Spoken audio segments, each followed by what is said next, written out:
Al-Quran itu dicetak besar-besaran, dibagi-bagikan gratis kepada masyarakat. Tapi Al-Quran itu di dalamnya ada yang dipalsukan. Mereka itu pola kerjanya terbiasa manipulasi. Dan yang dimanipulasi terima-terima aja. Ustaz, ketika aku berislam, asyhadu alla ilaha illallah wa asyhadu anna muhammadar rasulullah, aku dikembalikan Allah kepada agama yang benar, yang kitab sucinya terjaga. Yang lainnya, coba lihat itu. Amsal, baru satu loh. Ada ratusan yang seperti ini, Ustaz.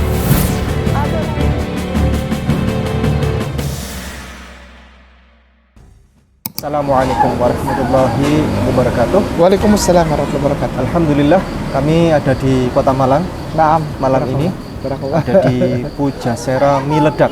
Waduh. Di Jalan Majen Sungkono, Kota Malang. Halo Ustadz, begini. Naam, insyaallah. Saya ingin menyampaikan sebuah cerita Allah tentang kronologi pemalsuan Al-Quran besar-besaran Allah yang dilakukan oleh saudara kita Kristen di Afrika. Oh iya.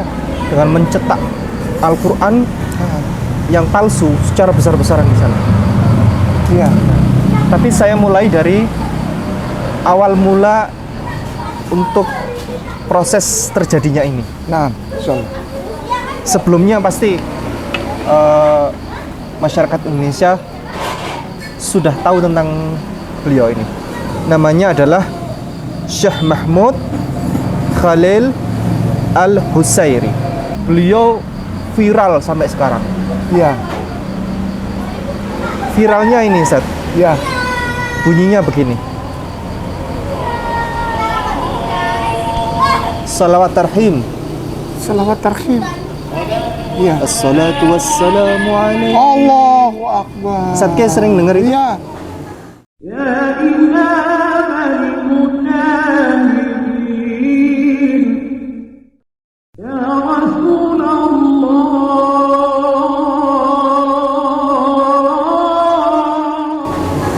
Itulah namanya Syekh Mahmud Khalil Al-Husairi. Beliau adalah seorang tokoh di Mesir yang sebagai bapak Al-Quran, yang paling legendaris. Iya. Dan Bung Karno itu dekat sama beliau. Bung Karno pernah mengundang untuk beliau datang ke Indonesia dan keliling ke Indonesia di sini sampai beliau diampirkan ke sebuah tempat di Indonesia ini, lalu beliau rekaman salawat tarhim. Ciptaan beliau nih salawat tarhim. Sehingga diputar di radio-radio di Indonesia. Sampai sekarang. Bahkan suara-suara Al-Quran beliau itu sejak zaman dulu tahun 60-an, 80-an, 90-an itu di telinga kita orang-orang Indonesia itu sudah umum. Sudah sering didengar, Ustaz. Benar. Bahkan guru-guru ngaji di seluruh Indonesia banyak yang nada suara Al-Quran ini ambilnya beliau. Tilawahnya seperti beliau. Nah, kemarin waktu saya di Mesir, Ustaz. Nah ini, Ustaz, kelebihannya Mesir. Iya.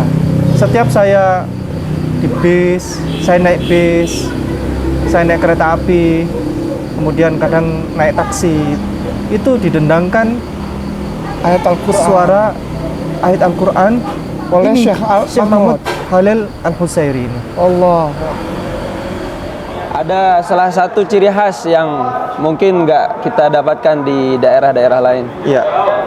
Itu ada suara Quran kan? Oh iya. Suara Quran Ini kayak rest gitu area itu, ini? ya. Ini rest Itu area ini. mungkin nggak seperti yang biasa kita dapatkan suasana di Indonesia. Kalau di Mesir tuh di berbagai macam tempat. Sepanjang, jadi saya naik bis dari Luxor menuju ke Kairo, Ustaz. Didendangkan itu alunan suara ayat suci Al-Quran oleh Syekh Mahmud ini. Padahal di dalam bis itu ada bule, tapi enak gitu. Iya. Suaranya kan mendayu-dayu pelan gitu, asik. Iya. Orang nggak merasa terganggu karena suaranya asik pelan gitu. Iya. Nah, seperti ini. Kalau kita klik beliau, suaranya seperti ini. Ini juz amma ya. Ini.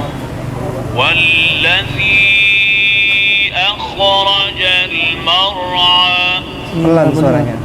فجعله غثاء أحوى. Saya sukanya di Mesir itu enaknya kalau naik kendaraan umum itu sering saya dengar orang mutar gitu. Allah. Nah, awal mula rekaman ini Ustaz, ini dulu proyek rekaman ini ternyata tidak sembarang cerita. Iya. Kenapa kok tiba-tiba muncul proyek rekaman Al-Quran seperti ini oleh Iya. pemerintah Mesir? Awalnya karena pernah terjadi huru-hara besar di sebuah negara Afrika. Ini saya dapatkan cerita dari seorang dosen dari Universitas Al-Azhar Kairo, menyampaikan cerita ini ke mahasiswa. Iya. Nah, salah satu mahasiswanya itu kawan saya. Ini Iya. bercerita kepada saya. Salah satu negara bagian di Afrika itu beredar Al-Quran besar-besaran di sana. Al-Quran itu dicetak besar-besaran, dibagi-bagikan gratis kepada masyarakat. Allah. Tapi Al-Quran itu di dalamnya ada yang dipalsukan, Ustaz. Iya. Dikit-dikit dipalsukan gitu. Ada yang diganti itu, Iya. hurufnya, katanya ada yang diganti, supaya masyarakat terbiasa dengan Al-Quran yang sudah berubah, begitu Ustaz. Ternyata tidak. Orang Afrika walaupun secara pendidikan daerah pedalaman itu, Iya. mereka sudah terbiasa mendengarkan Al-Quran, Iya. sehingga ada kesalahan dikit, lah Kok ini beda masalah ini? ini, kok beda ini. Iya. Tahun segitu, sekitar tahun 60-an Ustaz, 50-an tahun 60-an ya, terjadi proses besar-besaran pemalsuan Al-Quran itu. Orang secara finansial masih banyak yang belum mampu untuk beli Al-Quran. Untuk beli Al-Quran Ustaz, apalagi dulu belum ada wakaf-wakaf Al-Quran seperti sekarang. Iya. Nggak ada. Sehingga orang tuh juga kesulitan mengakses mana Al-Quran yang benar, Iya. yang asli yang mana, Al-Quran yang asli yang mana. Benar. Sehingga untuk mengkanter kegiatan pemalsuan Al-Quran itu, kalau dikanter dengan penerbitan Al-Quran baru yang lebih baru lagi, butuh berapa miliar dana Ustaz. Nah, Untuk mencetak Al-Quran secara besar-besaran, untuk counter itu. mengcounter itu, melawan itu. Dipikir-pikir kayaknya dari pendanaan kayaknya tidak cukup juga, karena dari sana juga otomatis akan terbit lagi Al-Quran Iya, lagi. iya. Gitu. Akhirnya muncullah ide gagasan untuk membuat proyek rekaman suara Al-Quran oleh Syekh Mahmud Khalil Al-Qusairi. Nah, Rekaman itulah yang disebar-sebarkan kemana-mana Ustaz. Dengan dilibatkan kaset. iya. Kaset itu dibagi-bagikan gratis kepada masyarakat di Afrika itu. Dikabarkan bahwa suara itulah, rekaman itulah yang benar, Iya. yang sesuai dengan Al-Quran, yang asli, dan sebagaimana yang dikumandangkan oleh Rasulullah. Nah, Allahu Akbar. Itu Ustaz. Akhirnya huru-hara pemalsuan Al-Quran secara besar-besaran itu selesai. Dari kisah itu Ustaz, dari Nah. kisah itu, hikmahnya, tapi yang pertama hikmahnya, alhamdulillah, viralnya suara Syekh Mahmud Khalil Al-Qusairi itu mendunia, Nah. sampai ke seluruh Indonesia, desa-desa. Nah, Bukan hanya di Afrika, tapi Iya, masuk Indonesia seluruh juga, dunia. seluruh dunia. Nah, hikmah yang kedua, orang Islam itu tidak terbiasa dengan perubahan sedikit saja. sedikit saja dari kata Al-Quran yang berubah. Iya. Nggak terbiasa itu Ustaz. Iya. Nggak terbiasa. Pasti merasa aneh, loh, kok bunyinya ini? Iya. Gitu kan? Kayak kemarin tuh dulu kayak nggak gini gitu kan? Iya. Loh, ini Al-Quran kok bunyinya ini? Gitu kan? Iya, betul. Fathah ke kasroh, loh, kok Iya. kasroh? Gitu kan? Iya. Nah, Betul. misal, Itu luar biasa, misalnya Masya Allah. inna syirka ladulmun adim. Iya. Syirka diganti dengan fathah. Iya. Inna syarka, Syarki. inna Loh. syarka ladulmun adim. Orang aneh Ustaz, loh. Loh, biasanya syarki.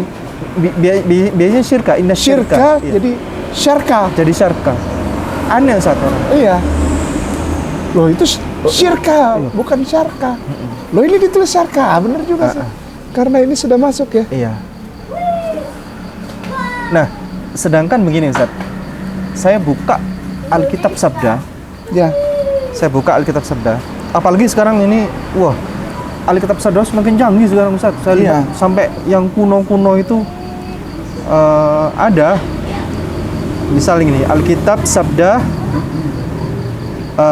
atau kita buka ini Markus, ketik saja Markus 12:29 versi paralel seperti ini. Markus 12:29 versi paralel. Iya. Lalu ya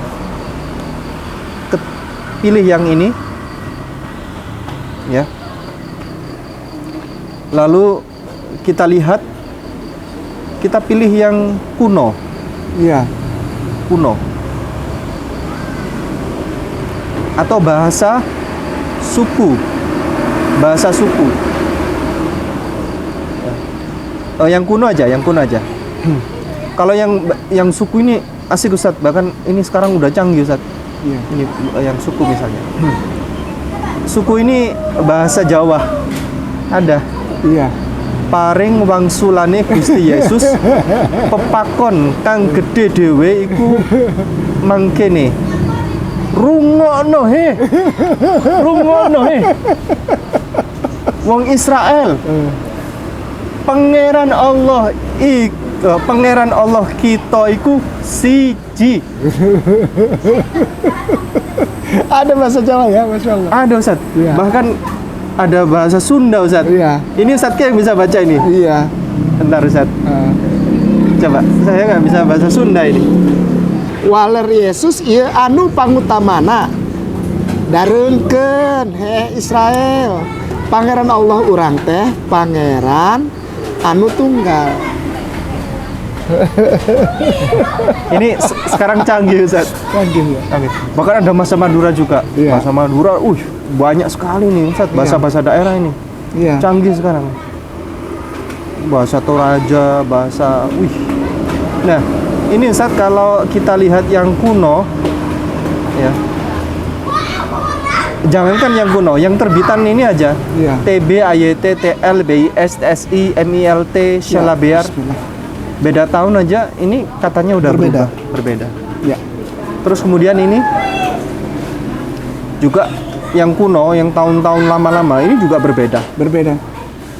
Dengan kalimat yang frase yang beda, jauh. Beda. Formatnya juga jauh. Ya. Mari Ustadz K, silakan. Baik. Bismillahirrahmanirrahim. Sebelum kita ke sana, Iya. saya ingin sampaikan yang boleh ya. Iya, boleh.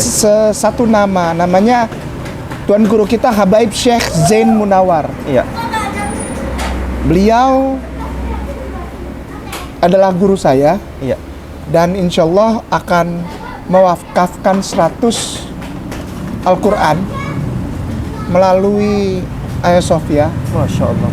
untuk Allahu Akbar. disampaikan ke beberapa tempat yang oleh Ayasofya dianggap memang disitulah tempatnya. Allahu Akbar. Sekali lagi namanya Tuan Guru Habaib Syekh Zain Munawar. Ini beliau orangnya. Terima kasih. Jazakumullah khairan katsiran. Barakallah. Alhamdulillah. Habib Syekh Zain Munawar. Lalu yang berikutnya itu yang pertama. Yang kedua adalah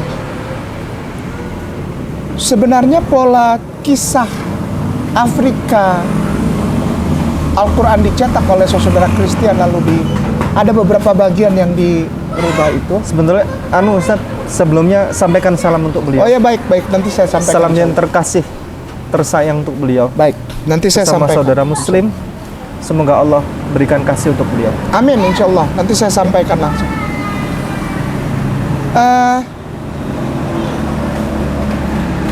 Ada bagian-bagian yang dirubah. Itu pasti pekerjaan, pasti. Saya bukannya fitnah, tapi itu biasa dilakukan oleh saudara Kristen. Iya. Untuk memberi pengaruh atau memanipulasi. Iya. Karena mereka itu pola kerjanya terbiasa manipulasi. Manipulated other person. Memanipulasi orang lain. Dan yang dimanipulasi terima-terima aja. Ustadz boleh buka ketik versi paralel Amsal 14:4. Ini yang parah. Parah sekali. Amsal Sedikit tapi parah. Amsal 14:4. Kenapa saya tidak mengambil contoh dari PB? Kalau PB kau mau rusak, kau mau ganti, kau mau rubah, itu terserah kau. Itu memang punya mereka, Ustaz. Jadi kita sebetulnya tidak bisa ini juga. Ya, Amsal atau Proverbs, Ya. kitab ini adalah milik Yahudi. Kalau tidak ada lembu, juga tidak ada gandum, tetapi dengan kekuatan sapi banyaklah hasil. Ke bawahnya coba lihat. Yang mana Ustaz? Bawah? Yang mana aja, terserah. Itu kan TB, Ya. sekarang TL coba. Atau AYT dulu atau TL? AYT dulu. AYT. Jika tidak ada sapi, palungan menjadi bersih. Hah. Tetapi panen yang melimpah didapat melalui kekuatan Oh, jadi sapi. lain kan? Perhatikan baik-baik dari dua versi saja. Dua versi saja. Yang pertama TB, yang kedua AYT. Belum ke bawah itu belum. Ya, Di TB ada kata palungan nggak? tidak ada. Ada tapi di AYT ada. Di AYT ada palungan. Ya, palungan. Kata palungan di sini dalam bahasa Ibraninya ebus. Strong Concordance H18. Ebus, Iya, semua orang tahu. Strong Concordance-nya 018. Ada nggak? Ini Ada. kandang Nabi Ustaz. Nah, kenapa dirubah lagi? Ini 018 ini kandang. Nah, itu yang tulis siapa? ITL. Kalau AYT ada nggak di sini? AYT ITL palungan 018. Nah, coba lihat. Kandang sama palungan Coba sama. lihat. Iya. Dari dua itu kandang palungan, nomornya sama. Padahal itunya palungan. Coba lihat di TB-nya, ada nggak nomor 18? Iya. Di TB-nya lihat, ada nggak nomor di TB-nya. 18? Di TB Ada nggak nomor 18? tidak ada. Berarti dibuang. Tidak ada. Dan mereka terbiasa melakukan ini. Mereka terbiasa melakukan ini. Ini hal yang jahat, Ustaz. Iya. Kenapa? Karena ini kitab orang, diambil, dibuang, dirubah seenaknya dia. Dan ini menjadi kebiasaan mereka. Iya. Dan hal ini tidak terjadi kepada umat Islam. Kenapa? Umat Islam setiap noktah, setiap titik, setiap noda saja, itu mereka hafal ada di mana tempatnya. Sehingga tidaklah berlebihan jika saya mengatakan, saya sebagai mu'alaf mengatakan begini. Ketika aku berislam, asyhadu alla ilaha illallah wa asyhadu anna muhammadar rasulullah, aku dikembalikan Allah kepada agama yang benar, yang kitab sucinya terjaga. Yang lainnya, coba lihat itu Amsal. Baru satu loh, ada ratusan yang seperti ini, Ustaz. Ada ratusan. Jauh. Bahkan kekristenan sendiri, orang-orang Mormon itu dan orang-orang saksi Yehova itu menemukan lebih dari 5.000 yang begini nih. Yang berbeda. Beda, dirubah tempatnya, dipindah. Mereka menemukan atau ditemukan? Mereka mencari kan. Mencari. Mereka orang-orang Yehova tuh saksi Yehova. Oh iya. Kritis itu mereka. Wah, mereka Kritisnya kuat. luar biasa. Kalau apa ya, apa masalah apa penulisan ya, kata-kata yang sudah tertulis itu, wah mereka lebih menguasai. Dan mereka menemukan, mereka naikkan di dalam satu pekabaran majalah yang namanya Mercusuar. Mercusuar itu apa bahasa Inggrisnya? Apa? Ada majalah Menara namanya. Kita suka lihat ada majalah bagus, Iya. menara di atasnya seperti lampu mercusuar. Menara pengawas itu. Majalahnya siapa Ustaz? Saksi Yehova itu. Sekitar tahun 1952 tuh. Aduh, udah dari lama mereka tahu ini. Yang tahu pertama justru saudaranya sendiri, saksi Yehova. Apa? Tahun 1952, 58 itu. Antara kurun waktu 1952 sampai 1958, mereka menemukan lebih dari 5.000 frasa yang berubah dan diganti, dipindah tempat. Astagfirullahaladzim. Dan jemaat menerima saja loh. Aneh itu ya. Seperti orang yang di dalam suatu pengaruh, orang tidak sadar. Padahal ini kan sabda tiap hari mereka lihat. Seharusnya mereka tahu dong. TB, AYT, TL aja beda. Di bawahnya lagi ada BIS. Belum lagi Selaber. Belum lagi yang lain, terus ke bawah lagi ada clean card dan sebagainya. Ini semua beda-beda semua. Tapi orang lain enggak, cuek aja tuh. Tapi coba kalau mereka temukan satu saja yang bisa mereka ambil sebagai senjata dari Al-Quran Karim atau hadis atau syariah umat Islam, mereka serang itu habis-habisan. Contoh, Ustadz Ipung pernah ngomong,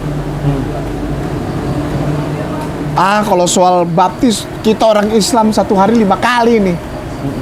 Dia akan pakai itu sampai nggak tahu, mungkin sampai dianya mati. Kenapa? Karena mereka terbiasa begitu. Fitnah terhadap umat Islam, terhadap adik-adiknya kayak namanya yang mualaf, yang sekarang sedang diserang tentang wudhu dan baptis, itu sumbernya dari orang Kristen pemakan babi kecap. Karena mereka terbiasa memanipulasi lewat pemutarbalikan fakta. Kita udah lihat, Ustadz baru kasih lihat Markus. Saya kasih lihat yang dari Torahnya. Pertama mereka curi itu. Yang kedua mereka acak-acak. Ya Allah, Rabbiyah Karim habis. Justru pengetahuan ini dari mana? Dari saudara mereka sendiri, namanya Saksi Yeho. Lebih dari 5.000 kawan. Habis itu dia acak-acak itu Torah. Torah Nevim Ketuvim. Habis. Timbul yang sekarang lagi viral. Seorang perempuan apa laki-laki saya juga nggak tahu. Apa dia laki-laki atau perempuan? Dia bilang kanonisasi sudah selesai abad ketiga Masehi. Nonsen, ngomong kosong. Elia. Saya nggak tahu. Dari mana dia dapat itu? Sampai detik ini, kanonisasi belum selesai. Kenapa? Protestan 66, saudaranya Katolik 72. Sudah selesai kanon? Belum ada kesepakatan antara kanonisasi yang ada di dalam kekristenan dan kekatolikan. Berarti kan kanon belum selesai dong. Ustadz boleh ketik King James Version Bible 16:11. King James Version Bible 16:11. Tahun 16:11 ya. Kita ketik, kita klik yang mana, Ustaz? Nah, yang atas ini. Klik. Oke ya. Nah. Sudah ya? Iya. Geser ke bawah. Terus ke bawah, terus ke bawah. Terus ke bawah. Terus.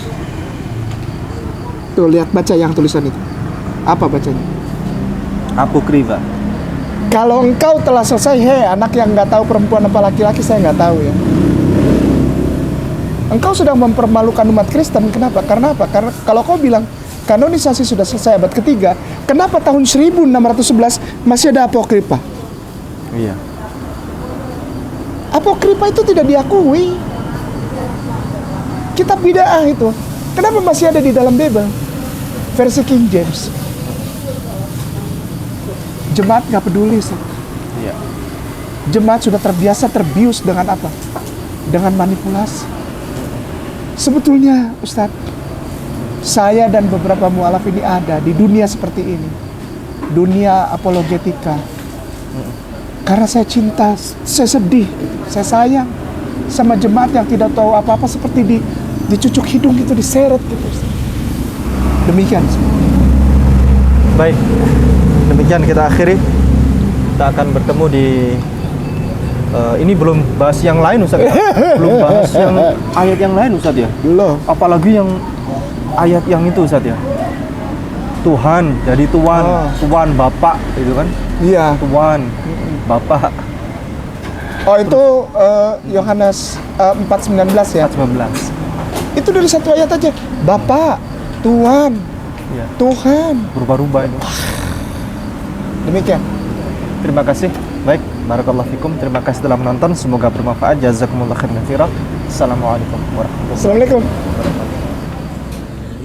Ku hadirkan di kau dalam renungan, saat ku rasakan keresahan, meniti jalan terang, jalan kehidupan, jalan panjang menuju keridhoan. Kau ibarat purnama di malam gelap gulita. Kau umpama cahaya bagi mata buta meraba. Kau selalu di hati dalam relung sanubari. Kau putusan ilahi, pembawa warisan suci, hingga mudah bagiku tentukan arah langkahku, sucikan isi jiwaku dari hilangnya. Setiap muslim harus memiliki bekal ilmu kristologi untuk membentengi diri dan keluarga serta untuk berdakwah. Anda ingin jadi kristolog handal atau Anda ingin memiliki ilmu kristologi?